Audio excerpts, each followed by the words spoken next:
आमतौर पर जब हमारे शरीर पे कोई बाहरी चोट लगती है हाँ हाँ है ना, मान लीजिए कि सब्जी काटते समय उंगली पे एक छोटा सा कट लग गया, हाँ, बहुत आम बात है।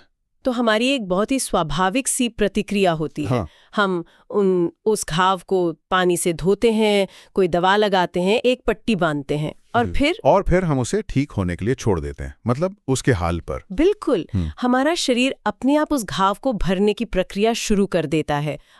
हम हर 10 मिनट में उस पट्टी को हटाकर घाव को कुरेदते तो नहीं है ना? नहीं, बिल्कुल नहीं। हम जानते हैं कि बार बार कुरेदने से घाव हरा रहेगा और शायद उसमें इन्फेक्शन भी फैल जाए। सही बात है, ये तो हुई शरीर की बात। लेकिन मेरा सवाल ये है कि जब बात हमारे मन की आती है, हमारी रोजमर्रा की समस्याओं या मानसिक चिंताओं की आती है, तो हम अचानक उस पट्टी को बार बार हटाने लगते हैं। हम जानते हैं कि एक ही दुखद बात सोचने से कोई नया रास्ता नहीं निकलेगा। फिर भी हम समाधान की तरफ जाने के बजाय समस्या के इर्द गिर्द चक्कर लगाते रहते हैं। बिल्कुल। और आज की हमारी इस विस्तृत चर्चा का मुख्य विषय भी यही मानसिक भावर है। मैंने हाल ही में www.motivational.page नाम की एक वेबसाइट पर बहुत ही दिलचस्प कहानी पढ़ी थी। अच्छा। किस बारे में है ये कहानी? ये एक तस्वीर के रूप में थी। इसमें एक पुराने गांव का जिक्र है जहां एक साधु बाबा आते हैं और लोगों की समस्याओं से निपटने का उनका एक बेहद अनोखा तरीका बताया गया है।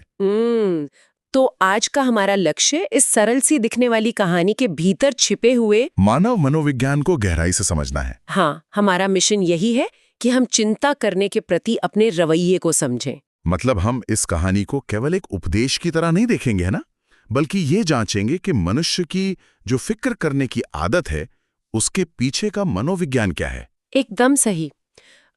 मुझे ये कहानी इसलिए भी अच्छी लगी क्योंकि ये बिल्कुल उन बचपन की लोक कथाओं जैसी है, लेकिन आज के समय में ये मानसिक शांति के लिए बहुत जरूरी है। तो कहानी शुरू कैसे होती है?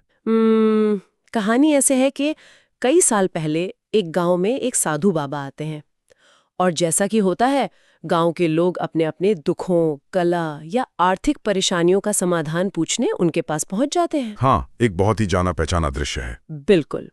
तो बाबा बहुत ही आराम से सबकी परेशानियां सुनते हैं और फिर वे उन सभी को 2 बहुत ही बुनियादी मूल मंत्र देते हैं। वे कहते हैं, संयम रखो और मेहनत करो। अगर हम इस पहली सलाह पर जरा रुक कर विचार करें तो बाबा का ये नजरिया बिल्कुल व्यावहारिक है।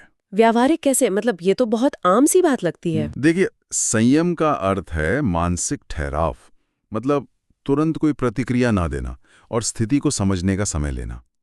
जैसे हम कहते हैं ना कि ठंडे दिमाग से सोचो। बिल्कुल। और मेहनत का अर्थ है कर्म करना, मतलब समस्या को सुलझाने के लिए सक्रिय होना। जीवन की किसी भी उलझन को सुलझाने का ये सबसे बुनियादी तरीका है। हाँ, आपको शांत दिमाग चाहिए और कदम उठाने की हिम्मत। ये उपाय सुनने में बहुत सरल लगता है और कहानी बताती है कि इसका शुरुआत में असर भी होता है। अच्छा, तो लोग बाबा की बात मान लेते हैं? हाँ, 1 महीने तक गांव में सब कुछ बहुत आराम से चलता है। लोग अपने अपने कामों में लग जाते हैं। लेकिन कहानी का असली मोड़ तब आता है जब 1 महीने के बाद वही लोग फिर से बाबा के पास आने लगते हैं, है ना? बिल्कुल। और हैरानी की बात यह है कि वे कोई नई समस्या लेकर नहीं आए हैं। वे हर बार उन्हीं पुरानी समस्याओं के बारे में शिकायत कर रहे हैं। तब बाबा को एहसास हुआ होगा कि सिर्फ शब्दों का ये सीधा उपाय अब काम नहीं कर रहा है। हाँ, मुझे इस स्थिति को देखकर एक मरीज और डॉक्टर का उदाहरण याद आ रहा है। अच्छा, वो कैसे? मान लीजिए कोई व्यक्ति पेट की बीमारी लेकर डॉक्टर के पास जाता है।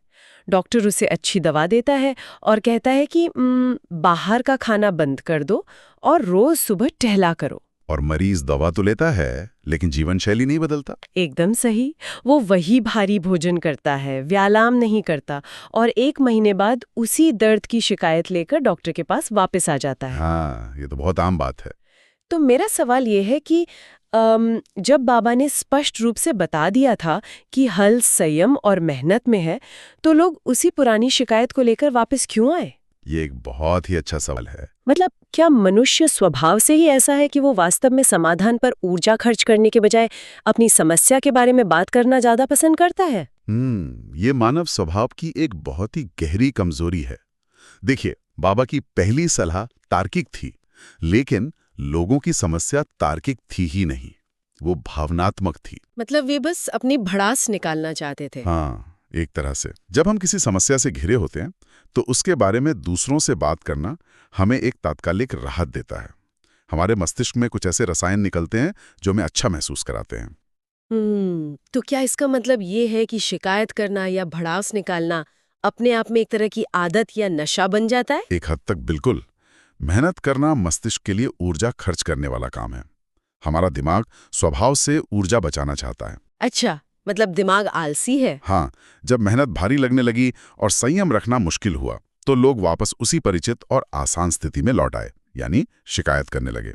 इसमें कोई ऊर्जा खर्च नहीं होती। यानी समाधान खोजने की कठिन प्रक्रिया से बचने के लिए उन्होंने शिकायत करने का आसान रास्ता चुन लिया। बिल्कुल। भौतिक समाधान तब तक काम नहीं करते जब तक व्यक्ति का मानसिक दृष्टिकोण नहीं बदलता। बाबा समझ गए थे कि अब कुछ अलग करना पड़ेगा। हाँ, और www.motivational.page के इस कहानी के अनुसार यहीं से बाबा का तरीका बदल जाता है। तो अब बाबा क्या करते हैं? वे सभी गांव वालों को एक विशाल पेड़ के नीचे इकट्ठा होने के लिए कहते हैं। अब लोग सोच रहे होंगे कि कोई बहुत बड़ा प्रवचन मिलने वाला है, लेकिन बाबा वहां खड़े होते हैं और उन्हें एक चुटकुला सुनाते हैं। एक चुटकुला? उन लोगों को जो इतने परेशान हैं? हाँ, एक बहुत ही मजेदार चुटकुला। और जैसे ही चुटकुला खत्म होता है, भीड़ में मौजूद हर व्यक्ति जोर जोर से हंसने लगता है। ये तो एक बेहद चौंकाने वाला कदम है। मतलब लोग अपने गहरे दुख लेकर आए हैं और बाबा उन्हें हंसा रहे हैं। बिल्कुल। असल में ये लोगों के ध्यान को अतीत की चिंताओं से खींचकर पूरी तरह से वर्तमान में लाने की तकनीक है। जब आप दिल खोलकर हंस रहे होते हैं तो उस एक पल के लिए कोई दुख नहीं होता। सही कहा, लेकिन बाबा का ये प्रयोग यहीं खत्म नहीं होता। कहानी बताती है कि कुछ देर रुकने के बाद बाबा उन्हें बिल्कुल वही चुटकुला शब्द दर शब्द फिर से सुनाते हैं। तब क्या होता है? इस बार ठहाकों की जगह अब केवल कुछ ही लोग मुस्कुराते हैं। और फिर बाबा तीसरी बार वही चुटकुला दोहराते हैं। इस बार वहां एकदम सन्नाटा छा जाता है, कोई भी व्यक्ति नहीं हंसता।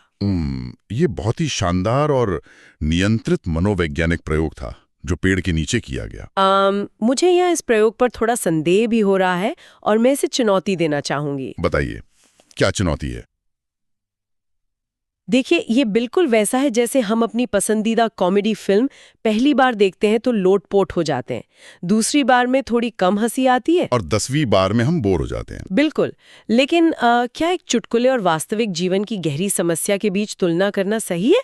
चुटकुला तो बासी हो ही जाता है क्योंकि हम उसका अंत जान जाते हैं। हाँ, ये तर्क सही है। जबकि वास्तविक जीवन की समस्याएं जैसे गरीबी या कोई बीमारी, वे तो लगातार बनी रहती हैं ना, वे रोज एक नई चुनौती देती हैं। तो बाबा इस प्रयोग से असल में क्या साबित करना चाहते थे? आपकी ये चुनौती बिल्कुल जायज है। सतही तौर पर ये तुलना थोड़ी असंवेदनशील लग सकती है। ऐसा लग सकता है कि बाबा उनके दुखों का मजाक उड़ा रहे हैं। हाँ, मतलब किसी को बुरा भी लग सकता है। लेकिन बाबा यहाँ चुटकुले के विषय और समस्या की गंभीरता की तुलना नहीं कर रहे हैं। वे हमारे मस्तिष्क की एक प्रक्रिया, जिसे संवेदन शून्यता या डिसेंसिटाइजेशन कहते हैं, वो सिखा रहे हैं। तो क्या आप इस संवेदन शून्यता को थोड़ा आसान भाषा में समझा सकते हैं? यह हमारे दिमाग में काम कैसे करती है? देखिए, हमारा मस्तिष्क किसी भी नई चीज पर, चाहे वो अच्छी हो या बुरी, हमेशा एक जैसी प्रतिक्रिया नहीं दे सकता। पहली बार चुटकुला सुनने पर खुशी के रसायन तेजी से दौड़ते हैं। हाँ, और दूसरी बार में? दूसरी और तीसरी बार में मस्तिष्क पहचान लेता है कि ये कोई नई बात नहीं है। वो अपनी ऊर्जा बचाना शुरू कर देता है और प्रतिक्रिया देना बंद कर देता है। अच्छा, तो ये दिमाग का एक बचाव तंत्र है। बिल्कुल।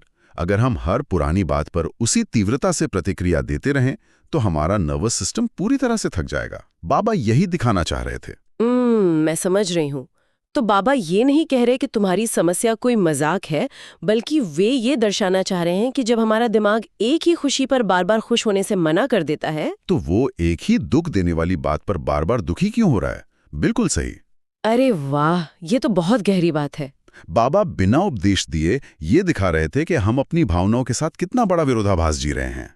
प्राकृतिक रूप से हमारे दिमाग को उस दुखद विचार का भी अभ्यस्त हो जाना चाहिए था। लेकिन जब हम एक ही समस्या के बारे में बार बार शिकायत करते हैं तो हम कृत्रिम रूप से उस दुख को रोज नया बनाए रखते हैं।